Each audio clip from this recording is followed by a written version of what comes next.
Bueno, lo que quería compartir en esta mañana con vosotros, ¿no? Me vino a la mente después de hablar con un hermano hace un par de semanas, ¿no? Hacía tiempo que no venía por la iglesia y bueno, le llamé para saber qué tal estaba, ¿no? Y bueno, pues lo primero que le pregunté, oye, ¿qué tal te encuentras? Pues muy bien. Y ¿de verdad estáis todos bien y tal? Y dice, bueno, tú sabes, ¿no? A veces cuando nos dicen eso, tú sabes, pues es mejor decir, mira, no sé, dime qué es, ¿no? Porque a veces cuando te dicen también, dice, bueno, como sabéis, más de una vez he dicho, bueno, ¿qué es lo que tengo que saber, no? Porque uno puede echar a volar la imaginación y lo que uno se imagina es diametralmente opuesto a lo que ese hermano estaba pensando, ¿no? Me venía a la mente también un hermano, ¿no? Que decía, dice, bueno, a los hermanos en la iglesia hay que preguntarle 3 veces qué tal estás. Porque siempre que nos preguntan, y yo el primero, me preguntan qué tal estás, digo, pues bien. ¿Cómo estás? Bueno, tú sabes, como decía este hermano, ¿no? Y ya la tercera, ¿qué tal? Cuenta lo que en el fondo nos preocupa, lo que nos agobia o nos hace sentirnos contentos y alegres, ¿no? En este caso sí sabía a lo que se refería este hermano con el tú sabes, ¿no? Evidentemente, él tenía inquietud en su corazón, tenía inquietud en su interior, ¿no? Porque había un cúmulo de circunstancias que le inquietaban, ¿no? Por un lado, dificultades en su trabajo, en su negocio, ¿no?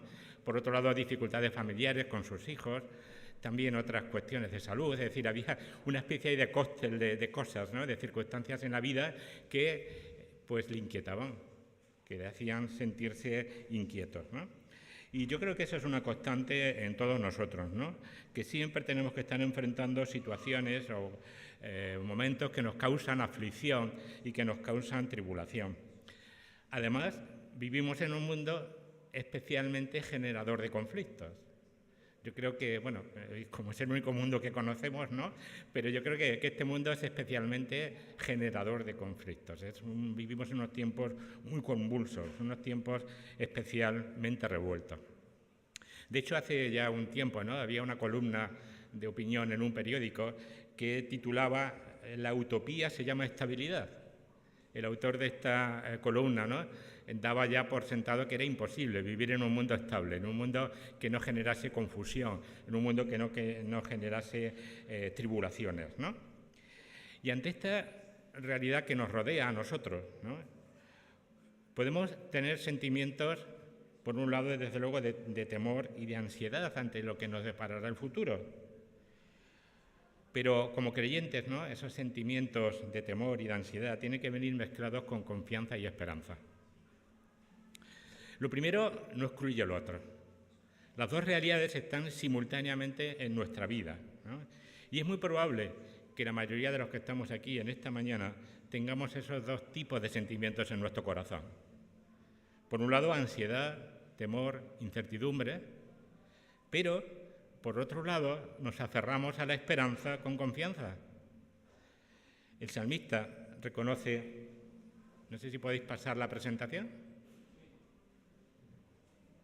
Si no, bueno, seguiré avanzando, ¿no? El salmista reconoce esta dualidad en el corazón del creyente cuando nos dice, en el día que temo, yo en ti confío.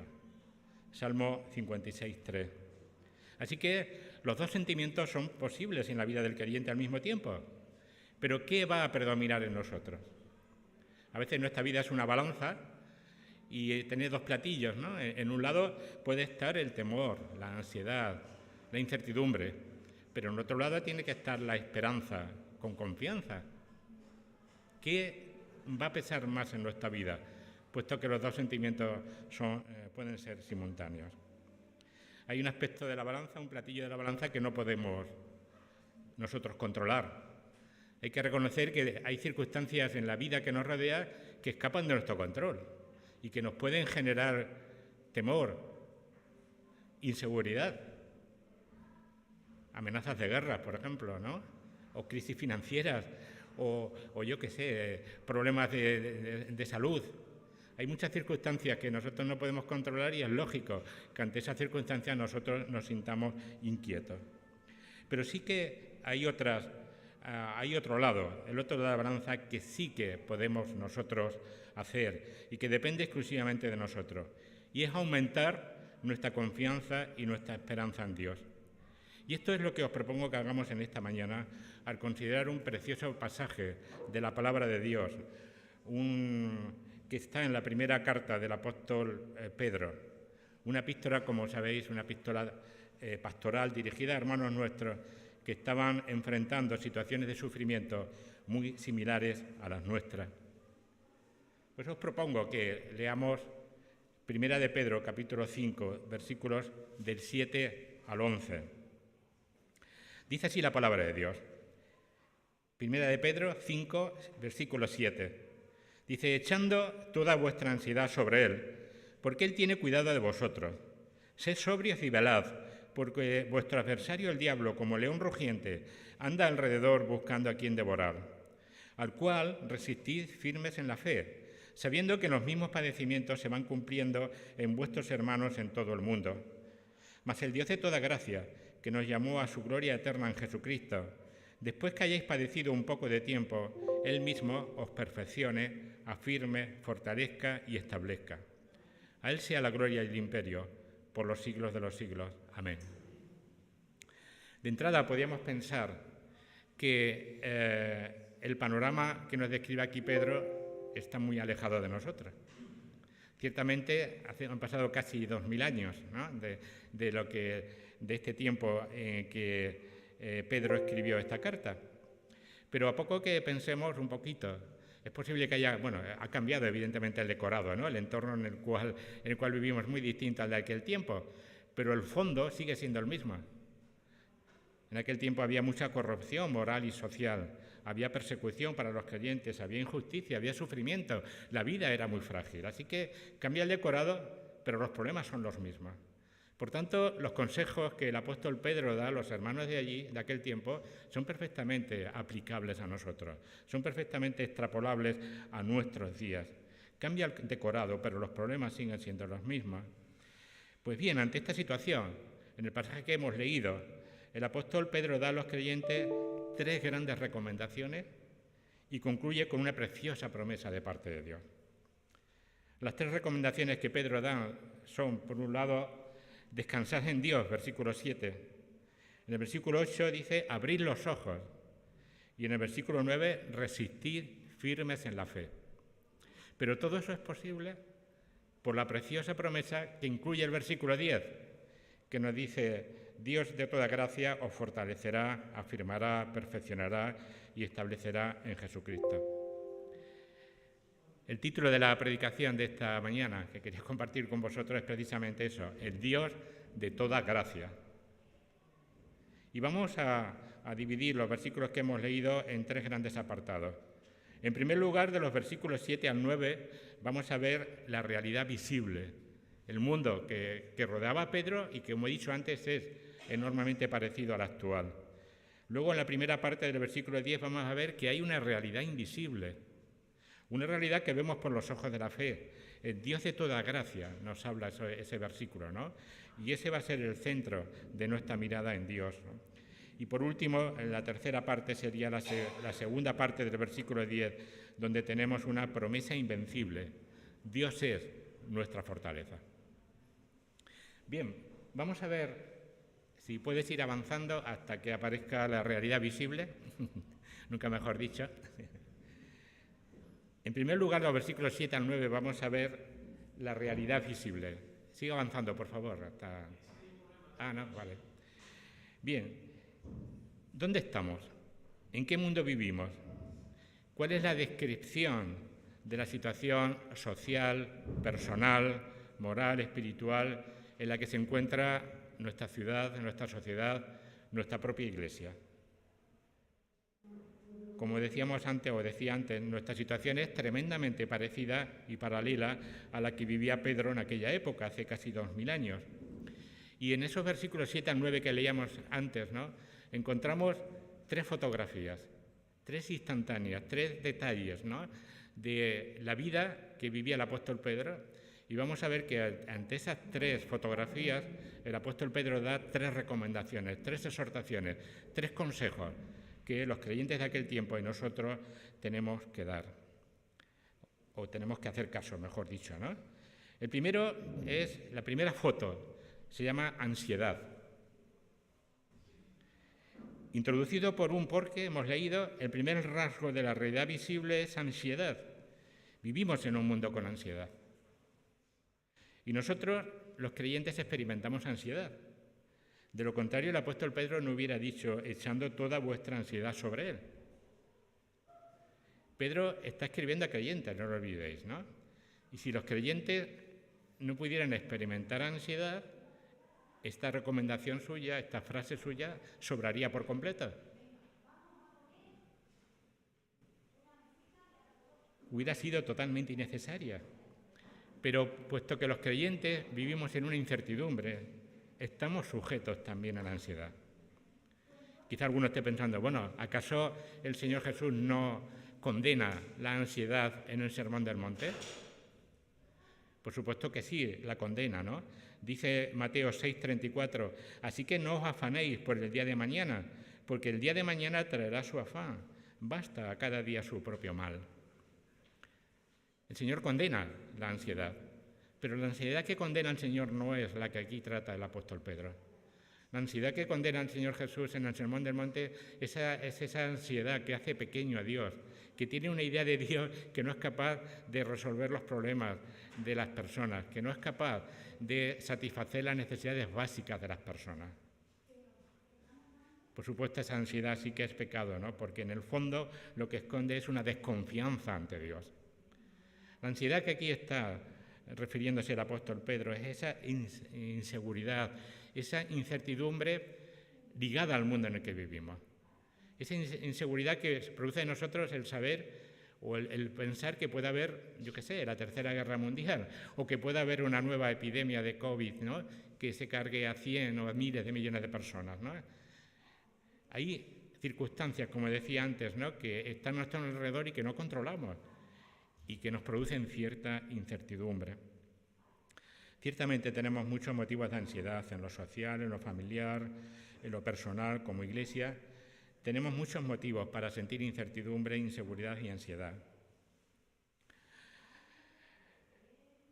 ¿Qué hacer ante este mundo que es generador de ansiedad? Hace unos días venía en el periódico un artículo. ¿Puedes pasar, por favor? Eso es. Que decía que los psicólogos se daban una ducha o escribían sus pensamientos para combatir su ansiedad, ¿no? Por supuesto, el titular, como buen titular de un periódico, trivializa el problema, ¿no? El contenido luego del artículo no iba por ahí, ¿no? Pero al leerlo digo, madre mía, digo, bueno, alguien va a un psicólogo agobiado por su ansiedad y después de pagar una generosa factura le receta, pégate una ducha de agua fría, pues parece un poco, ¿no? Trivial o ridículo, ¿no? Este no es el consejo que da la palabra de Dios. El primer consejo que da Pedro, ¿puedes pasar, por favor? Es echad toda vuestra ansiedad sobre Dios, descansad en Dios. Ante esta situación de plena incertidumbre, la palabra de Dios contrapone una plena certidumbre. Dice, echad toda vuestra ansiedad sobre el Señor. Y notad que dice toda, no dice una parte, no dice echa este problema, no, echa toda la ansiedad sobre Él. Y como bien sabéis, este verbo echar, ¿no? En griego tiene un significado muy gratificante, ¿no? Porque echar tiene la idea, o transmite la idea, de que tú vas cargado con un saco pesadísimo, ¿no? Que ya estás agobiado, ¿no? Que estás a punto ya de desfallecer, ¿no? Y encuentras a alguien que coge ese saco, lo puedes echar a la espalda de esa otra persona, ¿no?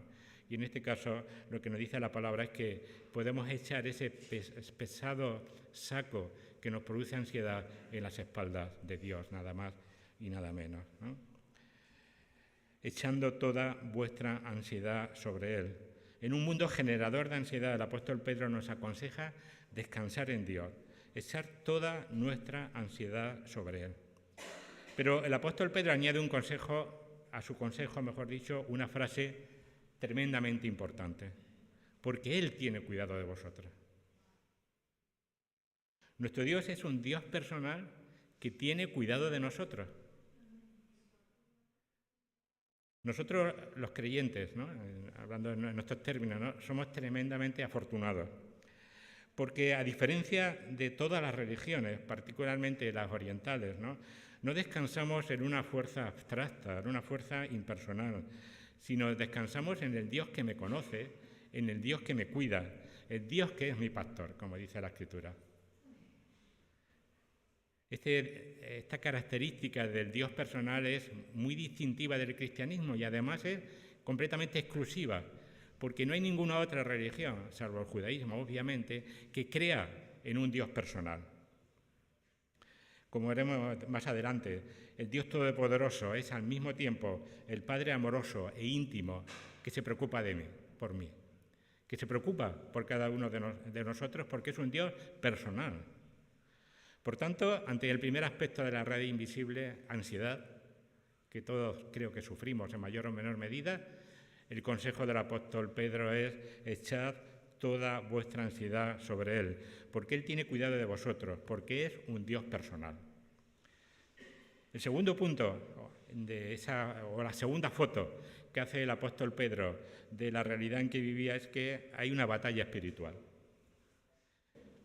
El mundo en que vivimos está en permanente conflicto.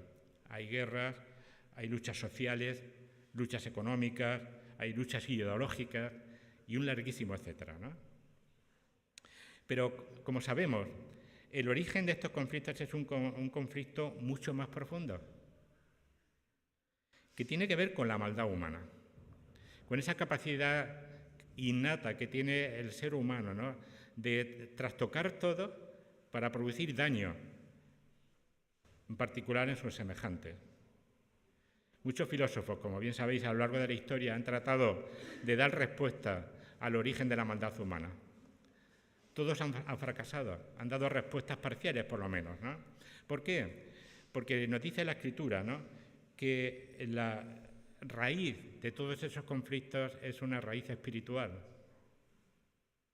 La explicación a la maldad humana es que vivimos inmersos en un conflicto espiritual, en un conflicto moral. Como dice el apóstol Pedro en el versículo 8, el diablo anda como león rugiente buscando a quien devorar.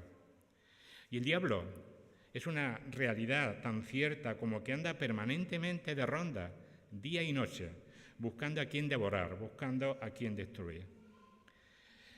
Hay una cosa que a mí particularmente me enerva en el mundo en que vivimos, y es que ridiculizan la figura de Satanás, incluso aún aceptando que existen, pero lo trivializan, lo ridiculizan. El diablo es un enemigo terrible de todos los seres humanos y también, por supuesto, de los creyentes, ¿no? Y tenemos múltiples ejemplos de cómo el diablo está haciendo esto en nuestra sociedad occidental, ¿no? Por ejemplo, la guerra contra la familia, con la ideología de género, con, digamos, el laicismo que se impone por completo en la sociedad que vivimos. Hay muchos aspectos, ¿no?, en la sociedad en que vivimos en que el diablo está metiendo ahí su cuña, ¿no?, su influencia, ¿no?, para alejar toda influencia cristiana de la sociedad en que vivimos, ¿no? Pero también en quién gobierna a efectos reales el mundo. Hay un titular de un periódico de hace unos días. Dice, cuidado, bueno, hace ya un tiempo, ¿no? Cuidado, un grupo de oligarcas caprichosos se ha adueñado de nuestro mundo. Y eso es cierto, es increíble. Hay hombres con nombres y apellidos que tienen mucha más riqueza personal que la gran mayoría de los países del mundo. El poder de estas personas es terrible, es tremendo, ¿no? Y dice, otro titular decía que la inmensa riqueza de esa superélite moderna acarrea muchísimo poder, un superpoder personal.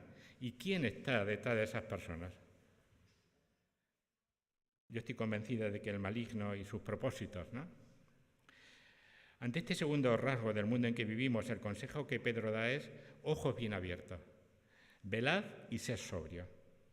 Porque lo que está en juego, lo que está dirimiéndose en el fondo es un conflicto muy profundo, es un conflicto moral y espiritual, es una batalla espiritual.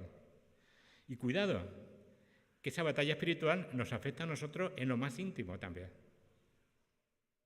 El diablo busca infiltrarse en la sociedad, por supuesto, a través de las grandes filosofías, de las personas, ¿no?, de que en la realidad y en teoría gobiernan el mundo, pero también nos ataca a nivel personal. El diablo es un gran estratega y busca cómo influir negativamente en nuestras vidas. La Biblia está llena de ejemplos, ¿no?, de grandes siervos de Dios, ¿no?, que sufrieron grandes tentaciones, ¿no?, y cómo Satanás les ataca justo en su punto más débil. Moisés, David o el mismo Señor Jesucristo, ¿no? Cómo Satanás aprovecha para tentarle justo en su momento de mayor debilidad física, después de haber estado 40 días y 40 noches ayunando. El Señor sabe cuál es mi debilidad, cuál es la vuestra de cada una, ¿no? Y nos va a atacar en ese punto, ¿no?, para hacernos daño, ¿no? Y todos, desde luego, tenemos puntos débiles. Y por eso dice el apóstol Pedro: velad, ojos abiertos, saber leer, saber interpretar la realidad que nos rodea con ojos espirituales. Debemos de mantenernos alerta ante las asechanzas del diablo. Ahora no se nos persigue físicamente en nuestro país, ¿no?, pero se nos persigue de otras muchas maneras. ¿Quién es capaz de salir, por ejemplo, a la calle en un día como hoy, ¿no?, y anunciar lo que hemos cantado, ¿no?, hablar abiertamente de que Jesús es el Salvador? Normalmente nos correrían, como decían, pues mi pueblo a gorrazos, ¿no? Porque no, es algo que no incluso casa en una sociedad aparentemente cristiana. Por supuesto que el ateísmo, el materialismo, el hedonismo, el laicismo y el malentendido progresismo están tratando de borrar toda influencia cristiana en la sociedad en la que vivimos, ¿no? Y es innegable con los ojos de la historia, ¿no?, que el cristianismo ha supuesto o supuso un avance extraordinario en determinadas sociedades, en determinados países, ¿no? Y el diablo y sus huestes están tratando de eliminar por completo esa influencia cristiana en la sociedad en que vivimos, ¿no? Así que el segundo consejo que Pedro nos da es estar con los ojos abiertos, porque en el fondo es un conflicto espiritual. Es lo que nos dice el apóstol Pablo en Efesios: no tenemos lucha contra carne y sangre, sino contra principados, contra potestades, contra los gobernadores de las tinieblas de este siglo, contra huestes espirituales de maldad en las regiones celestes. La tercera foto que el apóstol Pedro hace es un poco más motivadora, ¿no?, aunque no tanto como la que veremos más adelante. Es que no estamos solos en la lucha. La última parte del versículo 9 que hemos leído dice: sabiendo que los mismos padecimientos se van cumpliendo en vuestros hermanos en todo el mundo. Los mismos padecimientos, la misma persecución, los mismos problemas afectan a todos los creyentes en todo el mundo. Es una batalla global contra el pueblo de Dios. En todo el mundo y a lo largo de la historia ha sido así siempre. Es una batalla contra el pueblo de Dios en su conjunto. De hecho, es un eco, ¿no?, una repetición de lo que le hicieron al Señor Jesús, ¿no? Y por eso el Señor dice a sus discípulos y por supuesto a nosotros: si a mí me han perseguido, a vosotros también os perseguirán. Y eso fue desde tiempos del Señor Jesús y seguirá hasta que la Iglesia sea arrebatada. Pero la realidad aquí es un poco más estimulante, ¿no? No estamos sufriendo solos. Y ante esta realidad, ¿cuál es el consejo? Dice la Escritura: resistid al diablo firmes en la fe. La firmeza, la perseverancia, es indispensable para poder resistir esa lucha espiritual a la cual nos enfrentamos. Lo que hay en juego no es algo trivial. Lo que hay en juego es nuestra fe, la plena confianza en ese Dios personal que antes hablábamos, la plena confianza en la fidelidad de Dios cuidándonos y proveyéndonos de todo lo que necesitamos en este mundo en el cual vivimos. Así que no estamos hablando de un asunto de calidad de vida, no estamos hablando de vivir más felices o con menos ansiedad, no. Lo que está en juego es nuestra fe, la base de nuestra fe. Como decía el apóstol Pablo, enfrentamos la batalla de la fe. Y ante esa batalla de la fe tenemos que terminar como él decía, dice: he peleado la buena batalla. Así que la plena confianza en que Dios es Señor y Salvador y que Él controla, o como veremos dentro de un momento, que Él es el que tendrá la última palabra, debe ser el profundo o el sólido agarre al cual nos agarremos nosotros. Resumiendo, ¿no?, hemos visto 3 aspectos de la realidad visible que tenéis aquí y 3 recomendaciones que nos da el apóstol Pedro. Mucho más brevemente ahora nos vamos a ver cuál es esa realidad invisible que nos rodea. En primer lugar, nos habla el apóstol Pedro, versículo 10, el Dios de toda gracia. Hay un cambio de decorado respecto a los versículos anteriores, ¿no? Es como cuando vamos al teatro y el primer acto se desarrolla en un lugar sombrío, en un lugar conflictivo, se cierra el telón, se abre de nuevo y todo es luz. Todo ha cambiado por completo al decorado, ¿no? Es lo mismo que pasa aquí. Hay una realidad visible que no podemos negar, pero también hay una realidad invisible. Dice, más el Dios de toda gracia. Gracias a Dios, ¿no? Hay un más, hay un pero. No podemos quedarnos en esa realidad visible tan oscura, ¿no? Si tenemos que pensar que hay una realidad invisible que nos anima y que nos fortalece. Y esto es lo que me gustaría que nos regocijásemos nosotros en esta mañana, reunidos aquí como familia de la fe. Hay otra perspectiva, hay otra realidad del mundo en que vivimos, hay otra fotografía, la realidad de la vida de fe, la realidad que se ve con los ojos de la fe. ¿Y cuál es esta realidad? Pues que Dios está con nosotros. ¿Cómo nos presenta Pedro a Dios, no? Primero, ya lo he dicho, dice que es el Dios de toda gracia. Qué bueno era para los hermanos de aquel tiempo y también para nosotros, que estaban pasando por momentos de profunda ansiedad, de persecución por su fe, ¿no? Que Pedro le dijera, Dios es el Dios de toda gracia. Y notad que dice que no es Dios todopoderoso, que no es Dios a secas, que no es el Dios de gracia, sino que dice el Dios de toda gracia. Qué maravilla, ¿no? Él necesita estimular, pastorear, afirmar, consolar a los que están sufriendo, como nosotros en el día de hoy, ¿no? Y le da toda una serie de características, de elementos descriptivos de qué es Dios, pero empieza diciendo el Dios de toda gracia. La gracia, pasa por favor, es el hecho más distintivo del cristianismo y del carácter de Dios. No hay ninguna otra religión que se base sobre la gracia. Si lo pensáis un poquito, todas las otras religiones, pero particularmente las religiones paganas, giran alrededor de la ira.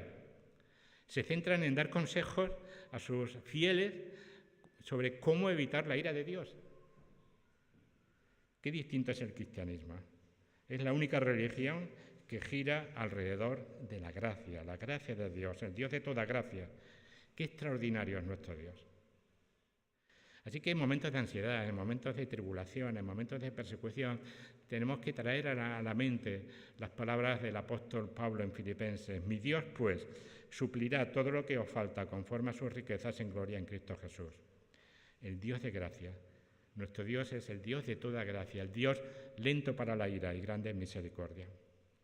En segundo lugar, dice Pedro que es un Dios personal. Ya hemos dicho algo antes, ¿no? Pero Pedro escribe, mas el Dios de toda gracia, después que hayáis padecido un poco de tiempo, Él mismo os perfeccione. Él mismo. Hay circunstancias en nuestra vida, sobre todo estoy convencido de que las más difíciles para nosotros, que Dios mismo está bien próximo a nosotros. Y fijar que dice que no son los santos, ni el pastor de la iglesia, ni el anciano, ni los ángeles, dice Dios mismo. Dios mismo está cerca de vosotros, ¿no? Sosteniéndoos. Qué bonito y hermoso es que Dios mismo sea el que nos ayude. ¿Puedes pasar, por favor? Dios mismo es el que nos ayuda a nosotros. Hay circunstancias difíciles, ¿no? que todos tenemos que enfrentar, ¿no? Qué consolador es para nosotros saber que el consuelo de Dios, el sostenimiento de Dios, la fortaleza de Dios, no viene o no solo viene de los que nos rodean, sino de ese Dios de toda gracia, que Él mismo se preocupa de sostenernos y animarnos, ¿no? Así que el apóstol Pedro enfatiza ese carácter personal y directo de las intervenciones de Dios en nuestras situaciones más complicadas. Y el tercer aspecto que el apóstol Pedro destaque es que es un Dios que comparte su gloria. Esta es la tercera característica. El Dios de toda gracia, el todopoderoso, el todosuficiente, el Shaddai, como sabéis qué significa, que nos perdonó, dice que nos llamó a su gloria eterna en Jesucristo. Esta frase intermedia es muy importante, porque todos vamos andando por un camino, ¿no? Y escuchaba el símil del camino ferroviario, ¿no? Vamos de un sitio a otro, ¿no?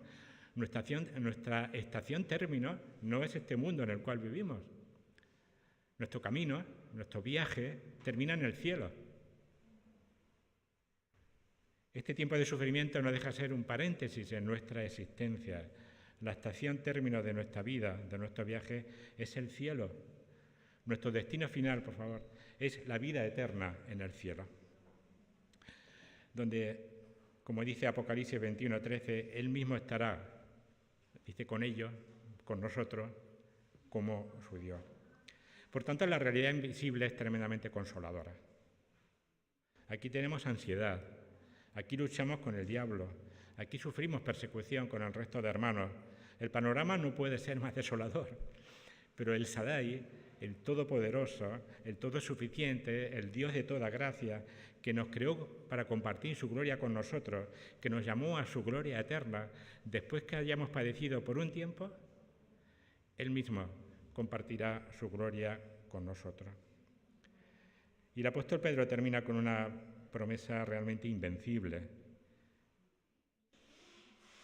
Él mismo dice, nos perfeccionará, afirmará, fortalecerá y establecerá. Notad que los verbos en el original están en futuro.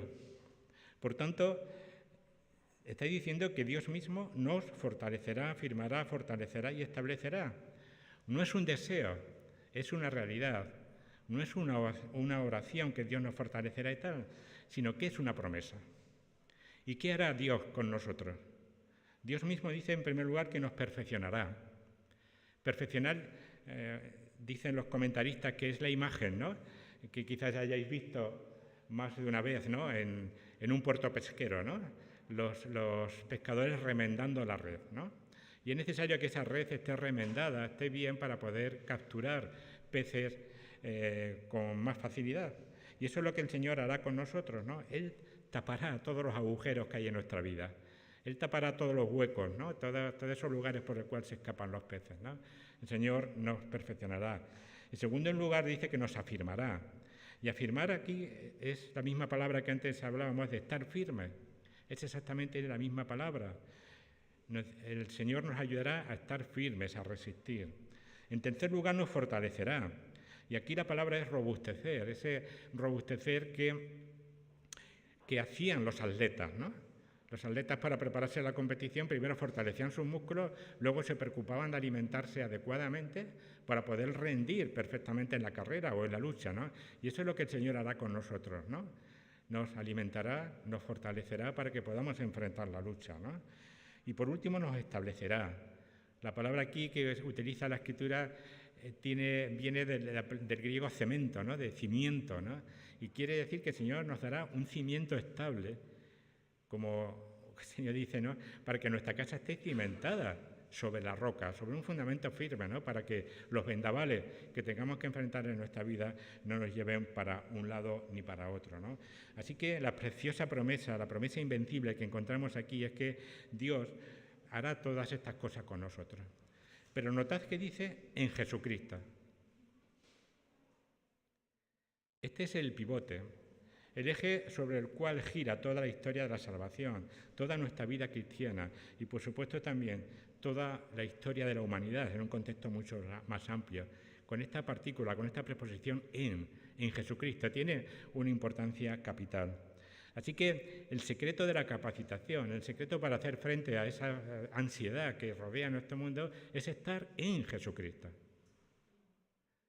Encontrar toda nuestra fortaleza, todo nuestro ánimo, toda ayuda, todo socorro en Él. En Jesucristo no hay otro Señor, no hay otro Salvador, ¿no? Por eso decíamos que era una promesa invencible. Dios es nuestra fortaleza. Así que a esa realidad invisible, que es el Dios de toda gracia, le sigue esa promesa invencible. Mas el Dios de toda gracia, el Todopoderoso, el Todosuficiente, que nos llamó a su gloria eterna en Jesucristo, cuando acabe este tiempo de ansiedad, de lucha, de oscuridad, en la cual estamos inmersos todos los creyentes, Él mismo nos completará, nos perfeccionará, nos afirmará, nos fortalecerá y nos cimentará. ¿Qué añadir a estas palabras? Pues añadir las palabras que dice el apóstol Pedro. Lo único que podemos responder ante esta maravillosa manifestación de Dios de toda gracia es lo que hace el apóstol. A Él sea la gloria y el imperio por los siglos de los siglos. Amén.